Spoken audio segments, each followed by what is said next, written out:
পাশে একটু দূরে একটা মসজিদ আছে, আমি ভালো করে ঘড়ি ধরে মিলিয়েছি, সেটা দিনে 5 বার নামাজ পড়ে মুসলমান। ভোর 5টায়, দুপুর 12টায়, বিকেল 3:30টায়, বিকেল 5টায়, সন্ধ্যে 7টায়। একদিন, দুদিন, 3 দিন, 1 সপ্তাহ মিলিয়েছি, নামাজের সময়টা 1 মিনিট এদিক ওদিক হয়নি।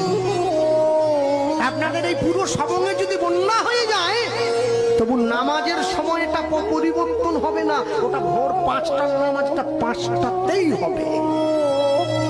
1 মাস ওরা রোজা পালন করে, সকালবেলা সূর্য ওঠার আগে মুখটা ধুয়ে নেয়, একটুখানি খেয়ে নেয়, সারাদিন উপবাস না খেয়ে থাকে, সন্ধ্যেবেলা একটু জল আর খেজুর খেয়ে উপবাসটা ভঙ্গ করে। পরে কি খাবে সেটা বড় কথা নয়, 1 মাস তো পালন তো করে। আর আমার বাড়ির মা বোনেদেরকে বললে কি গো একাদশী করবে, বলে না এবারটা হবে না, পরের বারটা হবে। আমি কি একাদশী? বাকিরা সবাই দোষী, সবাইকে নিয়ে মরবো।